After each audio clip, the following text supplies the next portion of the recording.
Today we're doing a comparison and pitting two of our favorite mid-price acoustic guitars against one another. It's the redesigned Yamaha FGX5 that we've been huge fans of versus the new Martin Retro Plus. Stick around.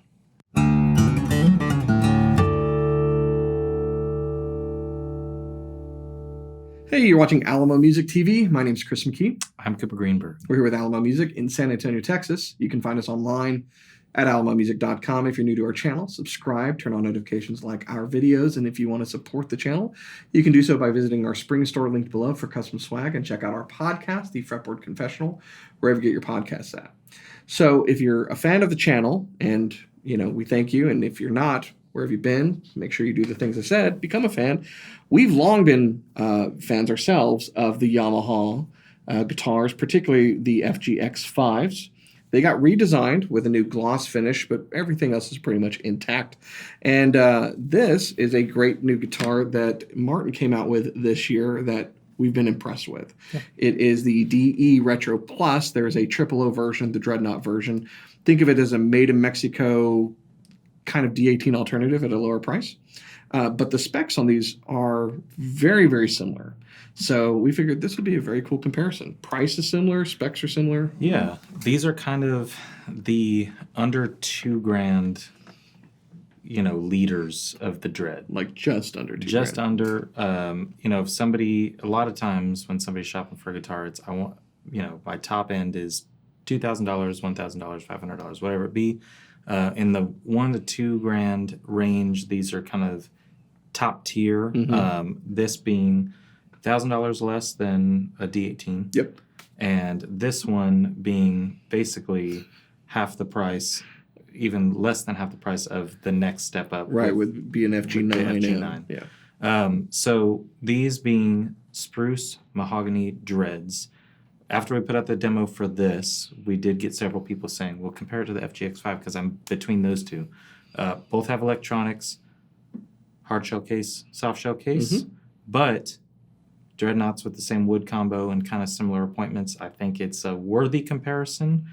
And this one being new kid on the block, gotta, rough them up a bit, I guess. Well, new kid on the block from a model standpoint, but the... and it is retro. It is old retro, yeah. Old, new. It's like when the new kids on the block go on a tour now, they're all in their 50s. Yeah. That's what it's like.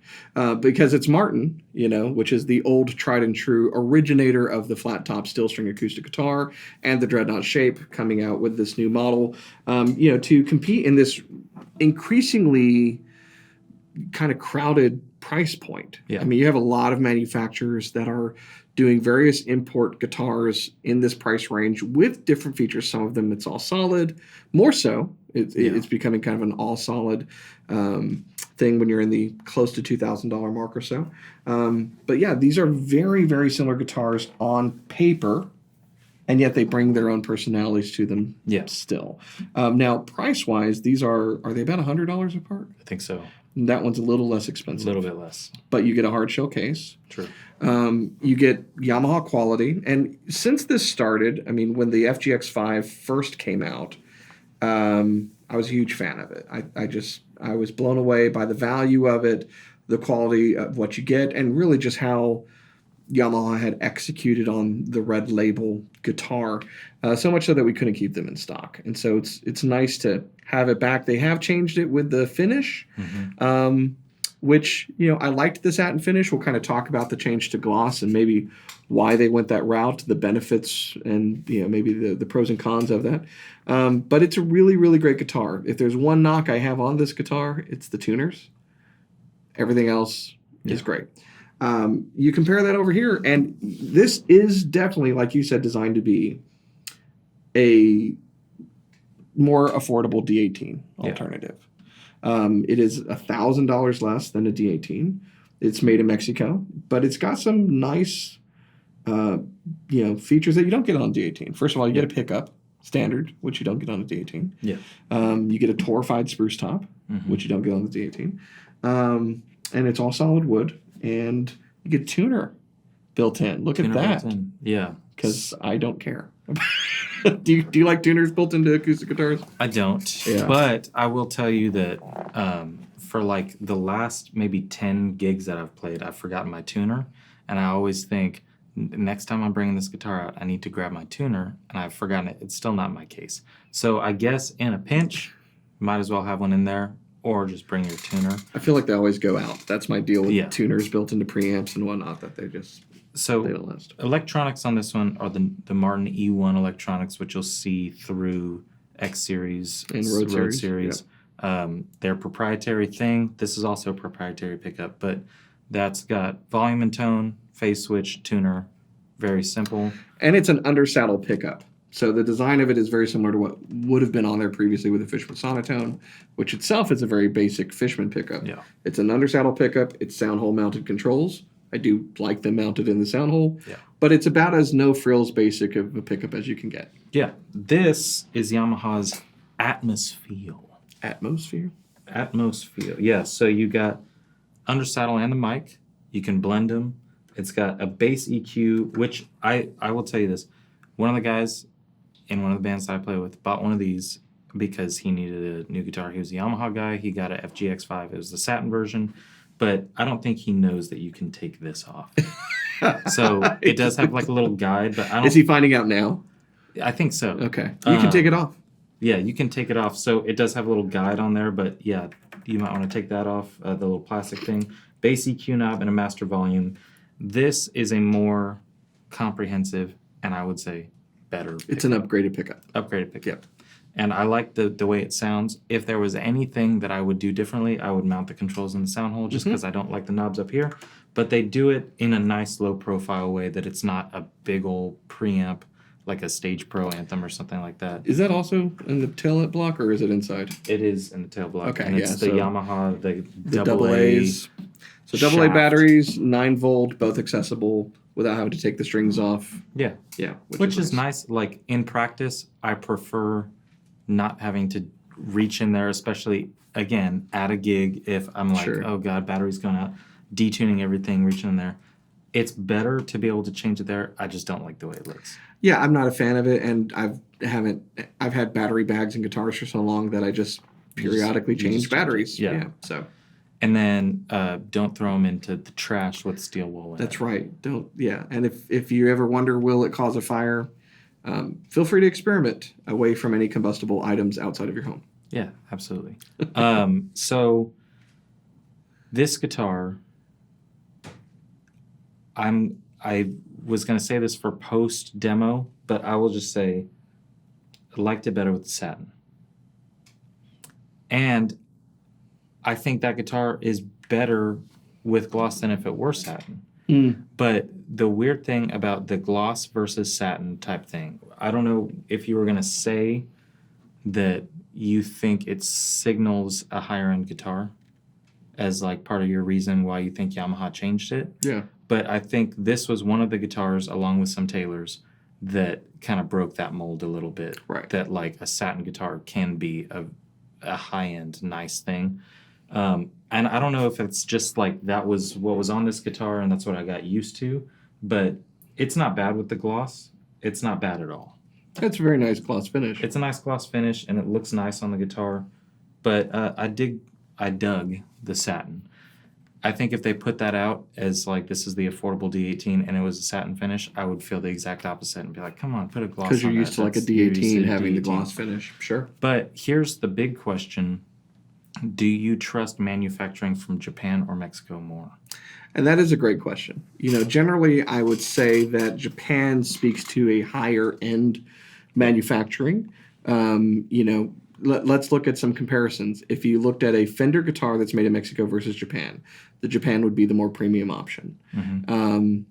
I think if you were to, do this comparison, usually you would say, yeah, Japan is going to be on par with something that's usually made in the U.S. or pretty close to. Yeah. So I'd have to give the nod to Japan. Now, that's not to take anything away from Martin's Mexico facility. They make great guitars there. But, I had a conversation with someone earlier between this model versus a D18. And while the recipe's similar and this has a Torify top, the D18 is a better guitar. It's got a better build quality. There's a lightness to it. The price it shows it, and that's what you get out of the U.S. factory, and that's consistent. If we take anything made in Mexico with Martin and you compare it to anything made in the USA with Martin, you notice that difference in the feel and the lightness and kind of there's a thickness to how things are made in the Mexico factory versus a lightness and to the build and the execution of it. I tend to find the same thing is going on in Japan. And so, we have to consider in Japan, the one that you mentioned being much more expensive, the FG9M is also built there.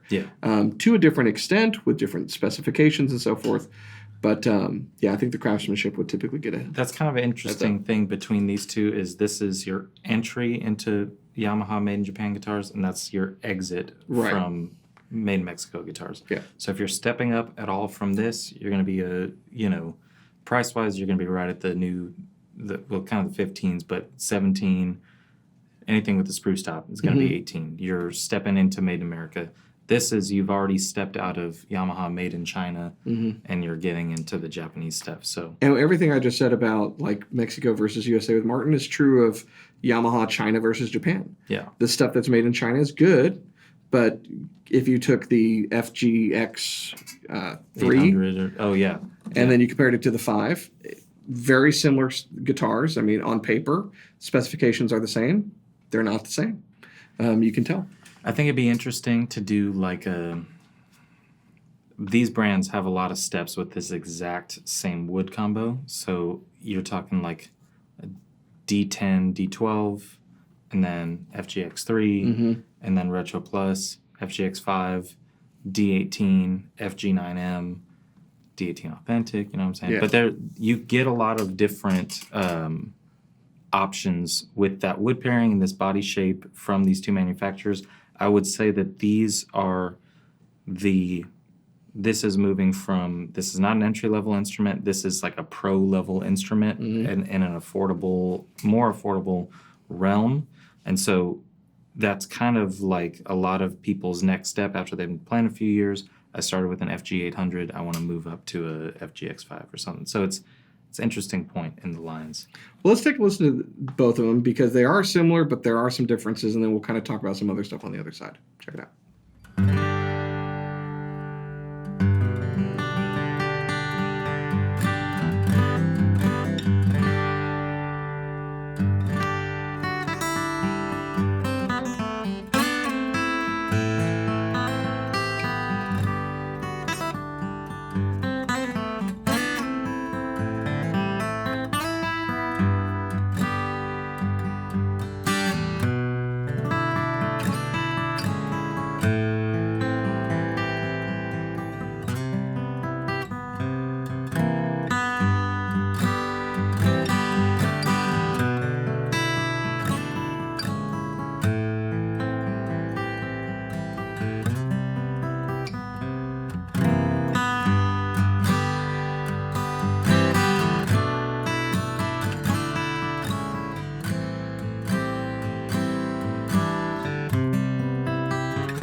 All right, so there you have it. Let us know in the comments what you thought in the audio comparison. Which one did you like the best? I can tell you, feel-wise, they are very different feeling guitars. I noticed the neck on this is a little thicker. Yeah. Scale length and the nut width is the same, but the neck thickness is different. The feel's different, and this feels like a heavier guitar. Yeah. You know, and I think something that might be the pickup or something because it kind of feels like it's here where the preamp is. Yeah. And I've already said at the onset, I prefer these tuners, which are Grovers, aren't they? These are the Martin. Oh, yeah, those are Grovers. They're Grovers. Versus these are Yamaha. I don't know. I don't mind the shape. It's the actual tuner. One of the only brands that I'd be like, they say Yamaha on them, and they probably make them. They probably make them. Yeah. So yeah, they're manufactured right next to the sprockets for the motorcycles.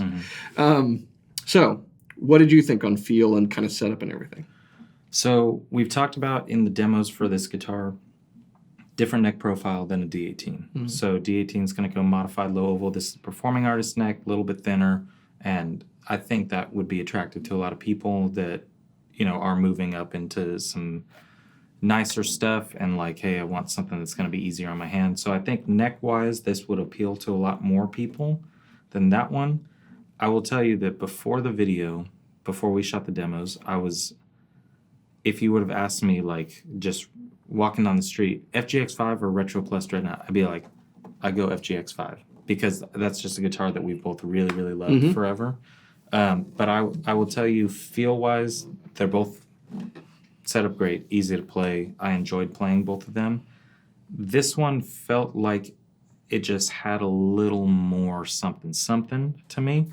And it's weird playing them next to each other because if you were then to go take that guitar and play it up against there's so many spruce mahogany guitars out on our sales floor. It might not have seemed muted, which is how I sort of described it after the demos to Chris. Like, that's probably more open than something else out there. Right. But just compared to these two, I got a little more high end off of this, and I got just a little bit more growl. Yeah, they both have that quintessential kind of mahogany Dreadnought mid-range growl to them. This one seems to lack some high-end resonance that has. Yeah. They're very close. Yeah. But yeah, comparing them, I was like, okay, that one sounds a little bit more open. And I often wonder, you know, how much of that might be finish.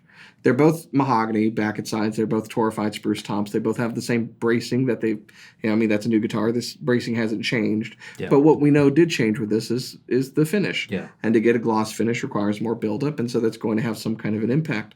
But yeah, we're nitpicking here in a comparison. And like you said, on its own, this would sound great, and compared to most everything else, it would sound great. Yeah. But that one has a little bit more high end to it. I think this has got a little something, and I think, these just kind of came out, and so a lot of people don't know about them, right? This has become sort of a standard in people that are researching acoustic guitars outside of our channel. I'm sure most other YouTube channels and stores like recommend this guitar all the time because it's incredible value.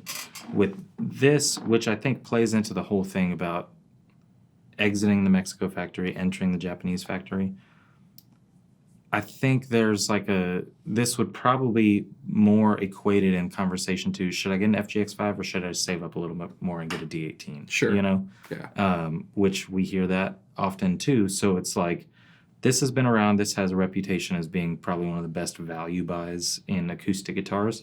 This needs some time to get out there and get in more people's hands and get in more stores because these didn't come in right away. This took a while for us to get them. It was NAMM, not available, maybe May. Yeah. So I think it'd be interesting to kind of follow this up, say in a year. These are now in more stores and more, homes. I think a lot of people are going to dig this guitar. And also, if you think Martin, Dread, spruce mahogany, you're thinking bluegrass, strummer, but also kind of a lead, like mid-range cut-through type guitar. And I think if we're viewing it through that lens, this one did a little better, but that has not diminished in any way. That's still one of the best guitars you can buy for the under $2K range. Well, going back to one of your earlier comments, if you were, say, fronting a band that did 90s Texas music, Texas country, and you needed a good sounding pickup in a guitar, this pickup is going to be a better pickup, Yeah, whether you leave the controls on or not. that's true. And so, it might be a use case scenario too. I think if I needed something, these are pretty much around the same price. I can get a hard shell case with this. I get a better pickup system with this. That might edge it out over the very slightly better acoustic sound that I might get on that. And the feel is kind of personal. The chunkier neck, I'm not a fan of. Yeah. So that's why it's a little difficult here, honestly. Yeah. So. But I do think that the sound was different enough to where hopefully you being the listener, could hear the difference that we're hearing, but also, we want to know. Yeah. We want to know what you think. Because this guitar, I think if they had just maybe did a Bags Hi-Fi and their lowest level hard shell case, Yeah. it would probably really push a lot more people towards it. This has the same gig bag that a D10 has. You're right. And this is like over $1,000 more than a D10. So who knows? I think the E1, I think it's cool that they're doing something in-house and putting in guitars. But at this point, a lot of people like having a mic in there, being able to blend it, or having just a little more control. I don't know. I think that's an interesting thing that we may see change in this guitar, or do a Fishman something, because the pickup is a big draw that we use to show like, hey, this is a great guitar. And you can get the FG5 with no pickup, Right. even less, still hard shell case, still made in Japan. So there's some options there, whereas this guitar is like, this is the Retro Plus Dreadnought, and it's coming with this pickup, it's coming with the gig bag. We sold the last one from the video to a guy that was like, hey, I want to upgrade to a hard shell case. I feel like if people have the means to do that, they'll probably want to do that. Just, make it happen. But... Well, let us know what your thoughts are between these two and what else we might actually compare them to in that price range or otherwise. I actually want to, now that we are getting these and standard models are kind of more in stock as well, I'd like to do a comparison with the D18 and see, do our opinions hold up? Is the $1,000 difference noticeable? So let us know what you think in the comments below. And of course, if you want information on either of these guitars, you can find out all the specs on our website at alamomusic.com. If you're new to the channel, you're going to want to subscribe to the channel to see when we compare these to a Laureate as well, because we didn't have one to do it with. It was going to be a three-way. We talked about this, and the only Laureates we have are Rosewood, so obviously it would have sounded different. But for the price too, I mean, perfect comparison. Keep in mind that this guitar is called, its full name is the DE Retro Plus Mahogany. Does that mean that we may see a DE Retro Plus Rosewood? Ovencall. Maple. To say maple. The DE Retro Plus Inception Maple GPCE hard shell, soft shell. Ziricote. Fine veneer. HPL. Yeah. Comes with Lux. So if you're new to the channel, subscribe. See us again next time. We appreciate you coming. We'll see you next time. Bye.